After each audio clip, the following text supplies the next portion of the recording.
The name Jezebel is a byword for evil. She is the definition of a wicked woman. Her name is so notorious that no one names their daughter Jezebel to this day. The worst possible insult is to refer to a woman as a Jezebel. Jezebel was a priest of the ruthless, seductive, false god Baal and the daughter of Ethbaal. Ethbaal, Tyre's priest-king, was not exactly a father figure, having killed his brother to get to the throne. Jezebel, however, carried on her father's legacy and was a murderous, power-hungry woman who would do anything to achieve her goals. Ahab, the reigning king of Israel at the period, married her. This was the first time a king of Israel had associated himself by marriage with a heathen princess, and in this case, the alliance was peculiarly tragic. What did she do? Ahab was a helpless, self-pitying man who ceded power to the princess Jezebel, his wife. He married her despite God's commandments outlawing idolatry and the worship of deities other than the Lord, a cult that had a history of destroying manhood and lowering females into humiliation. She brought with her hundreds of priests of Baal worship to Israel. Jezebel quickly surpassed her feeble husband, since she was such a forceful individual. Her early actions were ordering the execution of the Lord's prophets, see 1 Kings chapter 18 verse 4 and verse 13, and erecting altars to Baal. Because of how extensive her worship of false gods was in Israel, Jesus later used her name to refer to a woman who encouraged immoral behavior and false god worship in the Thyatira church, see Revelation chapter 2 verse 20.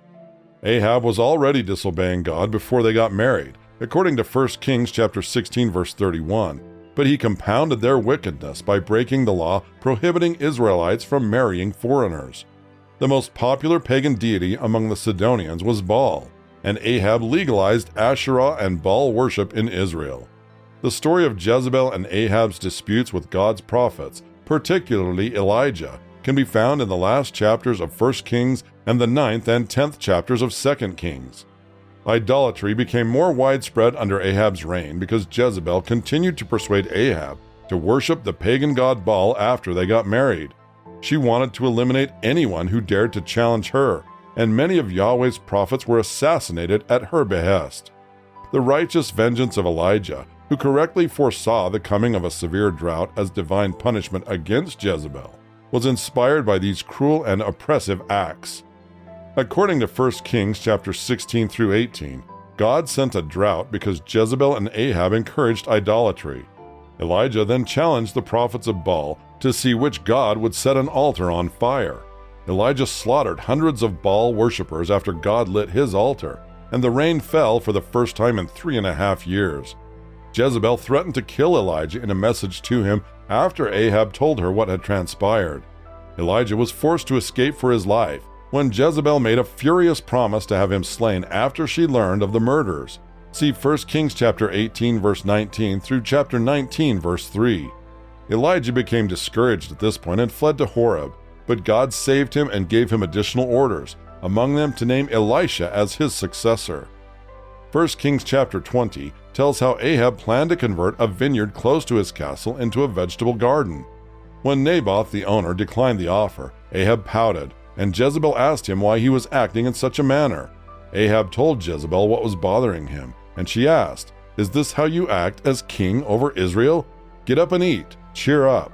I'll get you the vineyard of Naboth the Jezreelite." See 1 Kings chapter 20 verse 7.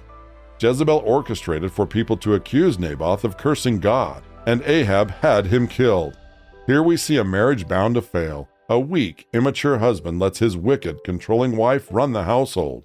This is the complete opposite of God's design for marriage, which calls for a godly man to lead his family and treat his wife with the same respect that Christ and his church do. See Ephesians chapter 5 verses 25 through 26 and chapters 28 and 29. And a godly woman to submit to her husband as to the Lord, both out of respect for Christ. Following Ahab's takeover of Naboth's vineyard, Elijah arrived bearing a foreboding prophecy. In particular, he told Ahab that dogs would suck up his blood as they licked Naboth's blood, and that dogs will devour Jezebel by the wall of Jezreel.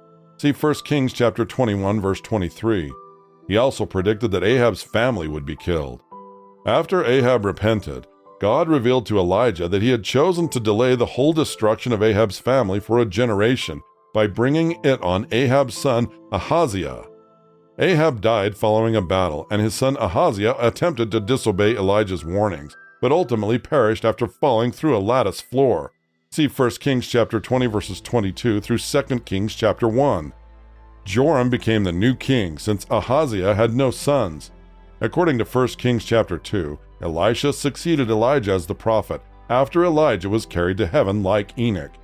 In 2 Kings chapter 9, Elisha visited Jehu, a commander under Joram, and anointed him as the nation of Israel's new ruler. Elijah gave Jehu the order to kill Ahab's family and recited Elijah's prophecy that Jezebel's body would be eaten by dogs. When Jehu arrived in Jezreel after killing Jezebel's son Joram, Jezebel taunted him about having killed his lord. When Jehu saw her, he inquired about his companions and ordered the eunuchs next to Jezebel to throw her down. See 2 Kings chapter 9 verses 32 through 33. Jezebel was thrown out the window by the eunuchs, and when she landed, horses trampled her underfoot. A few hours later, Jehu instructed his troops to bury Jezebel's body, but when they arrived at the spot, they discovered that many of her body parts had been devoured by dogs, as predicted by both Elijah and Elisha. The rest of Ahab's family was slaughtered by Jehu in 2 Kings chapter 10. They all perished in fulfillment of Elijah's prophecy. Why was Jezebel so evil? According to the Bible, Ahab did more to provoke the Lord God of Israel to anger than all the kings of Israel that were before him. See 1 Kings chapter 16 verse 33. But the most striking aspect of his conduct was how passive he was. Ahab's story is largely about his pouting when he didn't get his way, blaming others, and labeling them troublemakers when they reprimanded him. Ahab was nonetheless held accountable for his deeds, but it seems that Jezebel was the mastermind behind all his acts. Hence, 1 Kings chapter 21 verse 25 states, "There was never anyone like Ahab, who sold himself to do evil in the eyes of the Lord, urged on by Jezebel his wife." So it is worthwhile to inquire as to why Jezebel was so damaged. We don't have a good understanding of Jezebel's intentions, because the Bible doesn't provide any information about her early life or the justifications for her actions.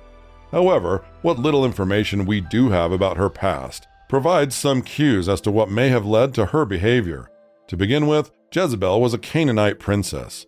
With the help of archaeological research, our knowledge of the Canaanites is always expanding, but what we do know thus far indicates that Canaanite communities tended to be violent. In 2 Kings chapter 23 verse 10, the practice of offering children as sacrifices to the god Molech is mentioned. Others engaged in temple and shrine prostitution, which is why, according to 1 Kings chapter 15 verse 12 and other scriptures, reformers were forced to drive away male prostitutes from shrines when eradicating pagan rituals from Israel. Gods were viewed in Canaanite societies as territorial beings, or gods of this nation or that nation. Hence, criticism of a god was interpreted as an attack on the nation's leaders. This suggests that as a child, Jezebel most likely developed a cruel, vengeful view of what it meant to govern over others. It appears that differences of opinion were not tolerated in Canaan, and a respectable Canaanite king commanded that everyone worship his or her patron deity. Jezebel's response to Ahab's pouting shows signs of this mindset. She appears outraged by his childish behavior, but also suggests that the way to act as king over Israel was to do the crimes that she was taught, or false accusations, killings, and theft. Again, because many pagan cultures throughout history had malevolent matriarchal figures, or mother goddesses with bloody and sexual connections, or priestesses who combined temple prostitution with human sacrifices, etc. Jezebel may have grown up with a particularly violent idea of what female rulers were expected to do. The Bible doesn't provide us with a lot of information concerning how Canaanite rulers generally acted, save when they were fighting the Israelites.